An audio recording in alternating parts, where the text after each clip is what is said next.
Dalam film Mencuri Raden Saleh, komplotan Iqbal Ramadan berusaha untuk mencuri lukisan yang berjudul Penangkapan Pangeran Diponegoro karyanya Raden Saleh.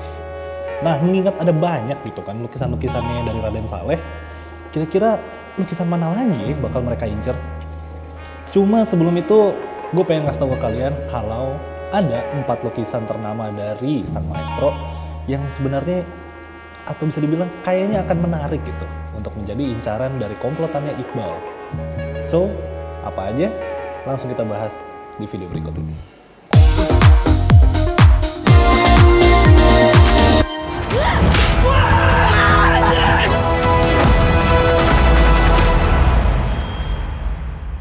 So, film Mencuri Raden Saleh jadi salah satu film nasional yang memiliki hype besar di kuartal ketiga tahun ini. Tapi, sebenarnya siapa sih Raden Saleh itu? Dari beberapa sumber, Raden Saleh diketahui lahir sekitar tahun 1811 dan merupakan anak dari keluarga ningrat yang masih keturunan Arab gitu. Nah, menariknya nih, dengan background keluarga yang seperti itu, Raden Saleh memiliki kemampuan bersosialisasi yang baik dan membuatnya mudah untuk masuk ke dalam kalangan elit dan bergaul dengan orang-orang di dalamnya. Kegemaran dalam menggambar mulai terlihat saat Raden Saleh masuk ke dalam sekolah rakyat atau folk school pada saat itu ya. Nah, long short story, Raden Saleh akhirnya bertolak ke Belanda untuk menimba ilmu dan melanjutkan jenjang pendidikan ke bangku kuliah sambil mengawali karirnya sebagai penulis dengan aliran romantisme. Salah satu lukisan Raden Saleh yang paling terkenal berjudul Penangkapan Pangeran Diponegoro. Betul, itu kenapa akhirnya lukisan Penangkapan Pangeran Diponegoro menjadi objek yang berusaha untuk dicuri oleh komplotan Iqbal dalam film Mencuri Raden Saleh. Perlu kalian tahu, lukisan Penangkapan Pangeran Diponegoro ini memiliki historical value yang tinggi dan harga jual yang benar-benar mahal. Juga, lukisan Penangkapan Pangeran Diponegoro diketahui sebagai lukisan sejarah pertama di kawasan Asia Tenggara. Dari sumber yang gue dapat, lukisan Penangkapan Pangeran Diponegoro menggambarkan peristiwa pengkhianatan pihak Belanda yang melakukan tipu muslihat terhadap Pangeran Diponegoro dan berakhir dengan penangkapan pada tanggal 28 Maret tahun 1830. Sekilas keduanya memang terlihat mirip, tapi sebenarnya tuh ada perbedaan yang cukup signifikan antara lukisan dari Raden Saleh dan Nicholas Pieneman. Di mana nih ya, kalau salah satu perbedaannya itu ada pada bentuk proporsional dari wajah para kolonial gitu. Nah, setelah itu juga ekspresi muka dari Pangeran Diponegoro lebih kelihatan sedih gitu kalau di lukisannya Nicholas Pieneman. Cuma nih, gue gak akan ngebahas terlalu mendalam tentang historical value di lukisan Nicholas Pieneman maupun lukisan dari Raden Saleh. Ya, mengingat gue bukan sejarawan ya. Oke, lukisan Penangkapan Pangeran Diponegoro awalnya itu diberikan kepada Raja Willem III di Den Haag, Belanda. Kemudian dipulangkan ke Indonesia pada tahun 1978. Sampai hari ini, lukisan Penangkapan Pangeran Diponegoro masih terpajang di ruang pamer utama Museum Istana Kepresidenan di Yogyakarta. Setelah Penangkapan Pangeran Diponegoro, lukisan termasyhur lainnya dari Raden Saleh memiliki judul Kapal Dilanda Badai. Lukisan Kapal Dilanda Badai sendiri mengungkapkan perjuangan dramatis dua buah kapal yang berada di tengah ombak dan juga badai yang ada di lautan pastinya. Poin menarik dari lukisan ini terlihat lewat awan tebal, gelapnya suasana di tengah lautan gitu kan, disertai juga badai yang lebat gitu, yang menghempas dua buah ombak kapal. Nah, cuma pada sudut atas lukisan, itu sebenarnya ada cahaya yang terpantul pada ombak sehingga menimbulkan kesan dramatis pada lukisan tersebut. Dan dari penelusuran kami secara digital, lukisan yang dibuat pada tahun 1840 ini berada di Galeri Nasional Indonesia dengan ukuran 74 x 98 cm. Setelah lukisan Kapal Dilanda Badai, lukisan lainnya yang gak kalah menarik dari Raden Saleh adalah Perburuan Banteng. Karena lukisan ini gak cuma menampilkan konflik antara manusia dengan hewan liar, tapi Raden Saleh juga melibatkan potret dirinya yang berada di atas kuda coklat dan terlihat gagah banget lah gitu. Sebenarnya lukisan ini juga punya sejarah yang cukup panjang gitu. Bisa dibilang bukan sejarah ya, lebih tepatnya adalah perjalanan gitu.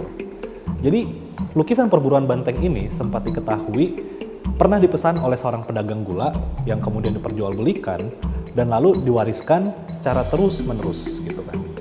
Nah, perburuan banteng sendiri akhirnya ditemukan pada tahun 2017 di Prancis dan berada di gudang rumah seseorang. Lu bayangin, mahakarya gitu kan yang awalnya tuh dipesan sama pedagang gula, terus berpindah tangan, terus diwariskan secara terus-menerus sampai terkesan kayak kehilangan jejak gitu kan. Tiba-tiba ditemukan di tahun 2017 di sebuah gudang milik seseorang yang ada di Prancis gitu. Nah, barulah pada 27 Januari 2018, lukisan dengan dimensi 110 x 180 cm ini sempat dilelang di Vannes, Prancis, pokoknya sempat dilelang di Prancis dan mencapai harga 7,2 juta euro atau sekitar 120 miliar rupiah. Gila ya, kalau dibuang, lu pada nangis gak sih gitu. Dan ada fakta menarik dari lukisan perburuan banteng.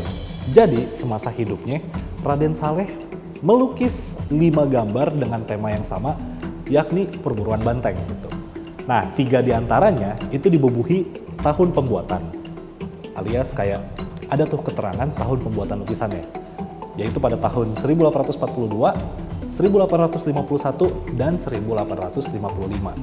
Sedangkan sisa 2 lukisan lainnya itu gak ada tuh dibubuhi tahun pembuatannya. Jadi cuma 3 yang ketahuan kapan dibuat, sisa 2-nya ya hanya diketahui kalau itu adalah lukisan Raden Saleh.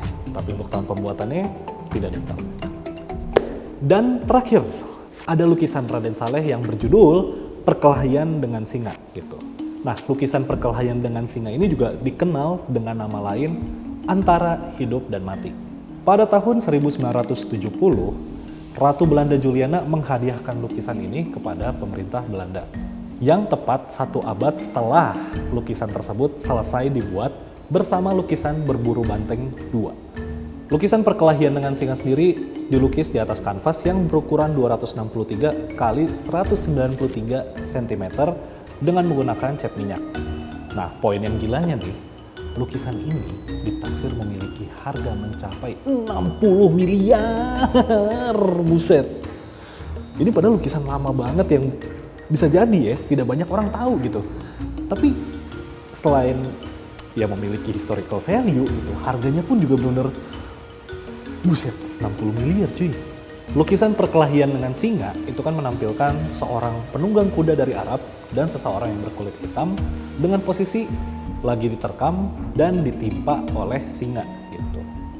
Nah, cuma ada beberapa poin menarik dari penunggang yang berasal dari Arab, orang yang berkulit hitam, dan singa ini sendiri gitu. Nah, jadi penunggang kuda dari Arab itu merupakan representasi dari Asia.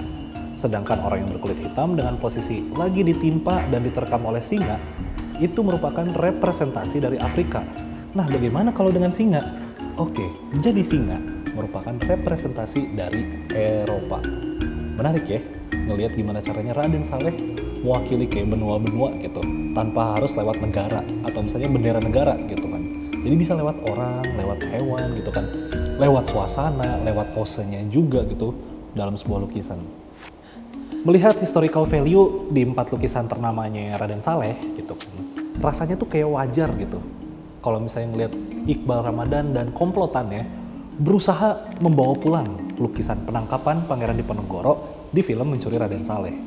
Cuma nih, kalau misalnya komplotan Iqbal Ramadan harus kembali beraksi untuk mencuri karya Raden Saleh lainnya, dari 4 lukisan ternama Raden Saleh, kira-kira mana yang bakal jadi incaran berikutnya?